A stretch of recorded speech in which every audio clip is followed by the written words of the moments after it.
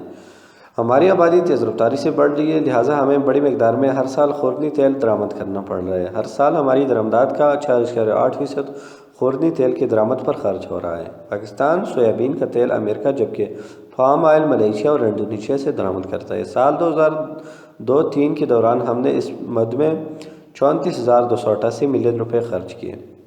Chemicals اور ادویات، chemicals and medicines, Pakistan ایک زرعی ملک ہے مگر پھر بھی ہم کیڑے مار اور دیگر کیمیکلز کے سلسلے میں دوسرے ممالک کے دستے نگر ہیں۔ صفحہ نمبر 248، ہر سال ہمارا فاندرہ تا 20% سرمایہ اس پر خرچا جاتا ہے۔ سال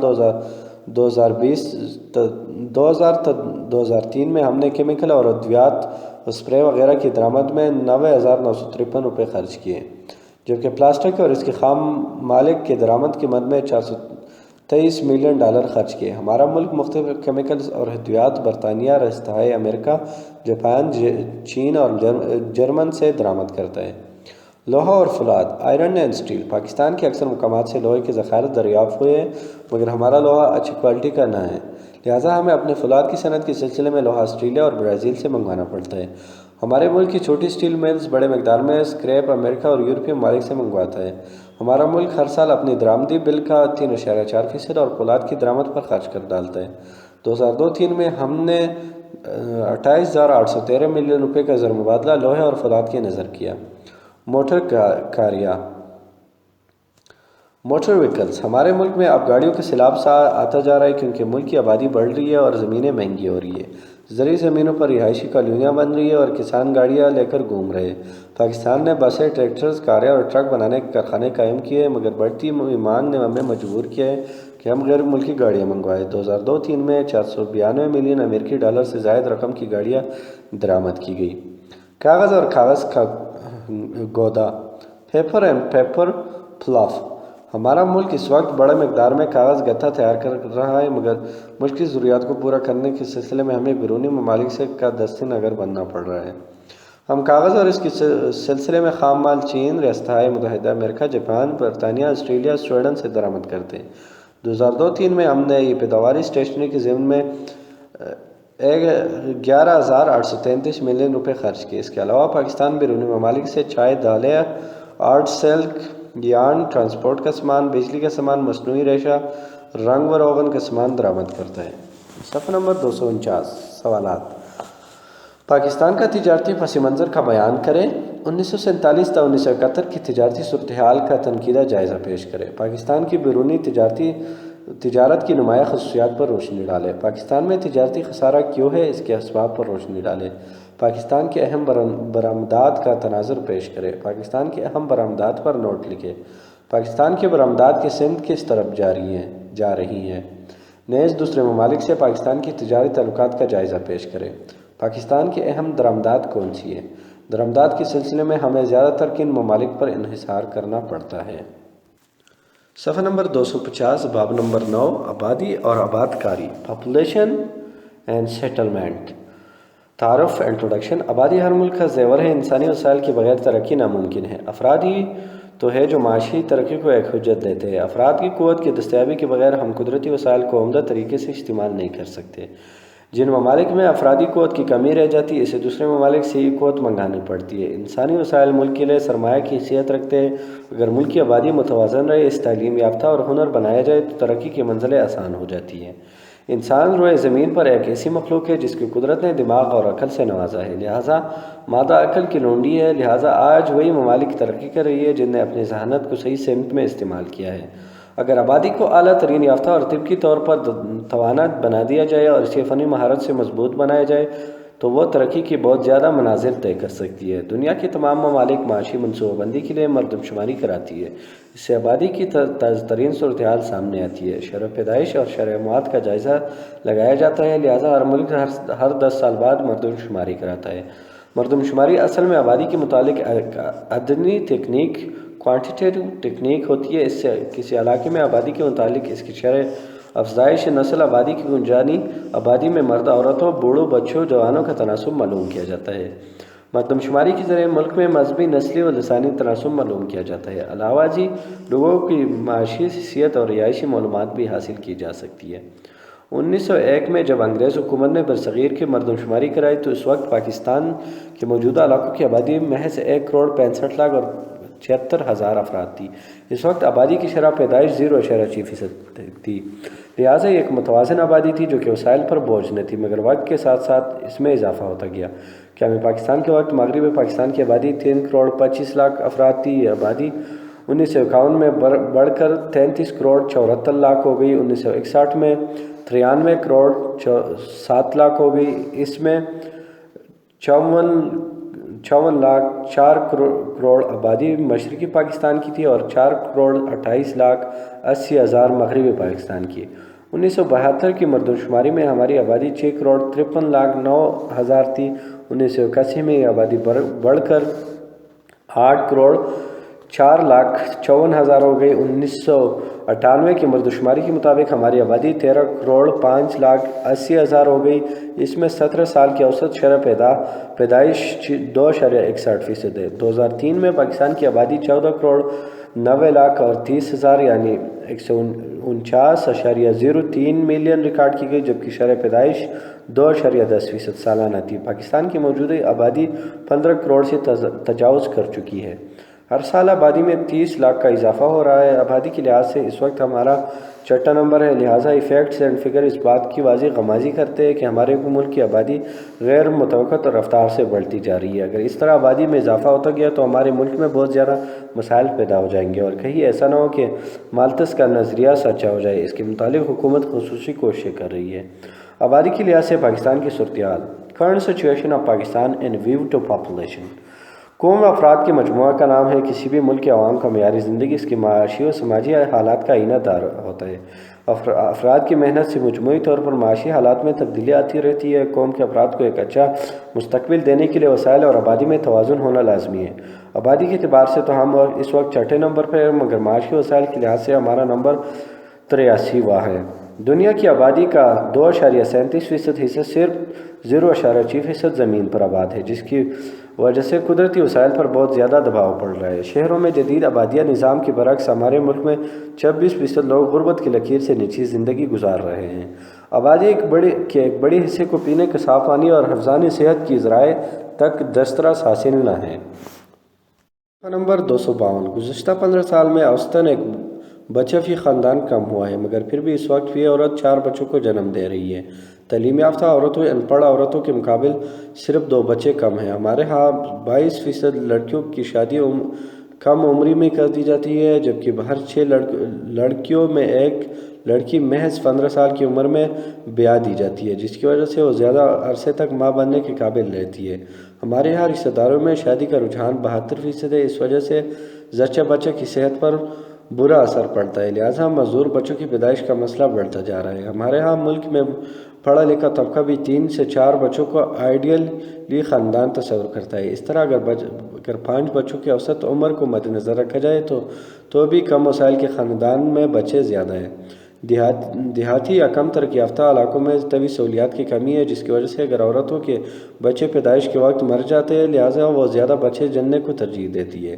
لہٰذا حکومت اس امر کو مد نظر رکھتے ہوئے بہبود و آبادی کے ضمن میں اپنی کوششیں بروکار لا رہی ہے۔ حکومت نے فیملی پلاننگ کے پروگرام کے تحت مقاصد مقرر کیے، جن کے مطابق 2020 تک درج ذیل اہداف کو حاصل کیا جائے گا۔ ٹوٹل فرٹیلیٹی ریٹ کم کر کے 2.1% کرنا، ضبط ولیدے سے آگاہی کو 60% تک لانا، شرح افزائش آبادی میں کمی کر کے اسے 1.3% تک لانا۔